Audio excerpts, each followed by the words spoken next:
Hey everyone, it's Carissa Wiley here for Pinkfresh Studio. Thanks for joining me today. Today I am sharing a fun idea for a shaped edge card, and I'm featuring the brand new Sending Love product suite from Pinkfresh Studio. I love this set. It's so beautiful and delicate, and it is available not only in the stamp set but also a hot foil version. Here is a look at the coordinating dies. It includes this beautiful edge die that we'll do some partial die cutting with. And there's also a one-piece stencil set. And this stencil is unique because it's kind of divided into 3 zones. And I always like to keep the packaging to refer to so I can kind of figure out all my colors when I do my blending. Now I am starting out with a piece of 8.5 by 11 inch cardstock, and I am cutting it in half at 5.5 inches to create my A2 size card base.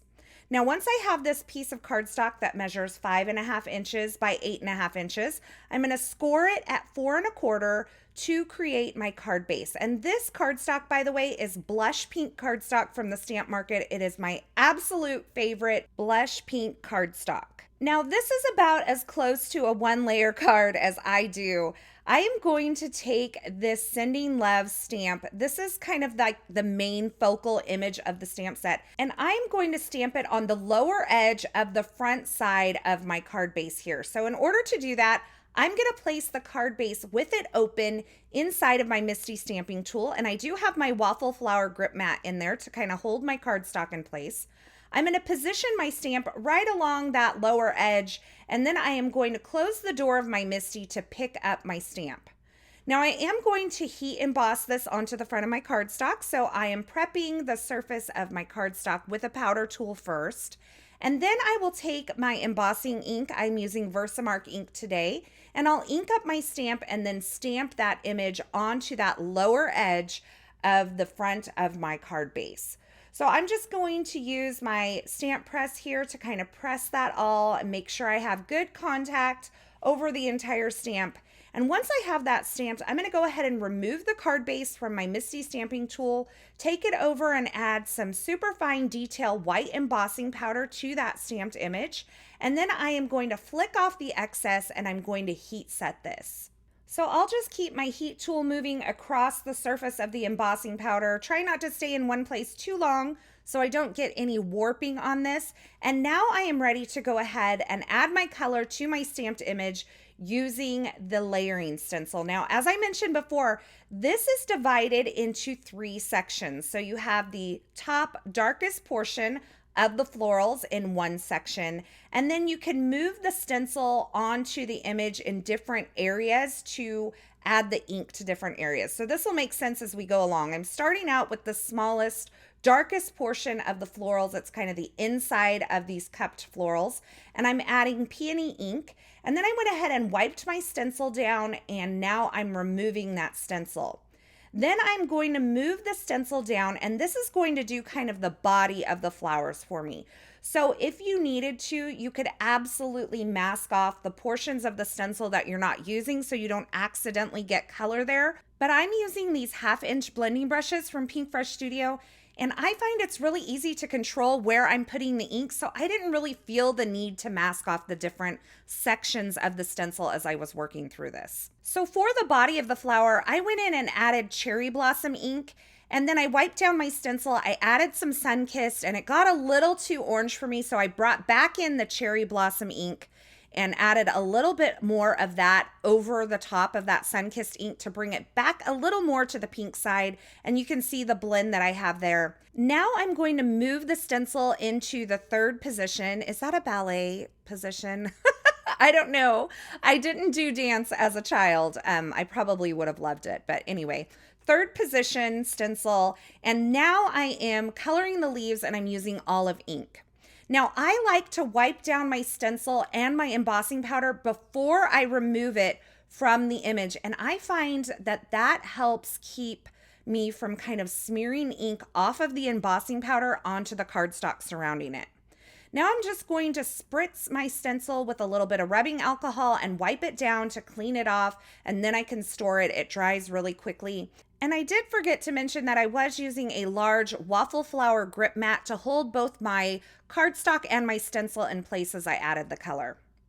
So now it's time to do the partial die cutting to create our shaped edge card. And I'm taking the coordinating die and lining it up with my stamped image. And then I'm going to take it over to my embossing sandwich. Now I want to cut up to this line here because I want to get those little knockout details included in my partial die cutting. So I have that onto the base of my die cutting sandwich. And now I'm laying the top plate of my die cutting sandwich just to where it covers up those top portions that I want to cut out. So anything that is beneath that cutting plate, that will cut.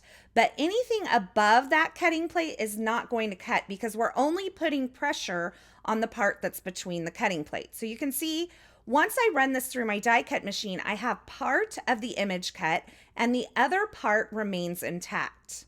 So I can go ahead and remove this repositionable tape that I used to keep my die in place. And you're going to see that it's still kind of attached on the edges. So that's a really simple fix. You could either just take a pair of scissors and quickly trim up to the edge of the die cutting, or if you have a trimmer that has like a little wire guide or this metal bar, you can place that in, line it up with the line that you need to cut, and then just partially cut with your trimmer. So you can see I only moved the blade maybe like 1/4 of an inch into the card base on each side, and that releases the rest of that die cut and gives me that shaped edge. Now for my sentiment, I chose to pull out this Beyond Happy sentiment set from Pinkfresh Studio. I love the stamps in this set, I love the mixed font, and I love that there are coordinating dies available.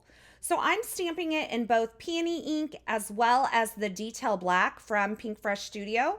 And I wasn't quite sure what color sentiment I wanted to use. So you'll see me kind of flipping back and forth between them as I work on this card. But I went ahead and took the coordinating die and die cut both of those colorways out. And now I am going to just add a little bit of a gold strip to the front of my card. And I'm going to add a panel of vellum inside of my card. So I have this vellum here. I've cut it down to about 4 1/8 inches by 5 1/2 inches. I just needed a little tiny bit off the kind of upper edge of it so that it would fold nicely into the card. I put a really thin line of liquid glue to hold it into the fold of the card, and then I just closed the card on it. And that's just going to give it kind of a really like ethereal look along that partial die cut edge. Now on the inside of my card, I cut a panel of white cardstock to 4 inches by 5 1/4 inches. And I'm placing that inside so that there's a little more contrast between the pink cardstock of the front of the card and the inside of the card. Now here's where I decided I wanted a little bit of pattern on the card base above that gold cardstock line. So I went ahead and masked off the upper portion and the lower portion where I didn't want any stamping with a little bit of mint tape from scrapbook.com. And I am using the Dainty Plaid stamp from Pinkfresh Studio along with some Versamark ink, which is just going to give me a tone-on-tone look. And I'm stamping that over the front of my card while protecting my floral image and the upper part of my card where I don't want stamping. Now, in order to use this rubber cling stamp, I did have to take the grip mat out of my Misty stamping tool, but you're going to see I'm left with this beautiful plaid pattern just on that portion of the card that's kind of above the gold cardstock line. So then I went ahead and added my sentiment using some foam tape, and I finished this card off with a few of the champagne glitter drops to add a little bit of sparkle and shine. And I think this is a beautiful card that could be used for a birthday, for Mother's Day, for a bridal shower, even a wedding. This is a really versatile card design, and I love that partial die cut edge that just gives it a really beautiful and elegant feel. And if you wanted to change up the look of this, you could use a gold embossing powder instead of that white embossing powder to add even more kind of formality to it. You could also create this card using the hot foil plate that's available in this Sending Love product suite. Now, as always, I will have links to the featured products used in this project in the description at YouTube. So if you're looking for something in particular, be sure you check there. As always, I want to say thanks so much for stopping by and hanging out with me today. I hope you enjoyed this project and I hope you learned something new. If you did, be sure to give this video a thumbs up and don't forget to subscribe and turn on the notifications here on this YouTube channel so you don't miss any of the paper crafting and card making video tutorials shared here. Thanks again for watching, and until next time, I hope you have a fabulous day.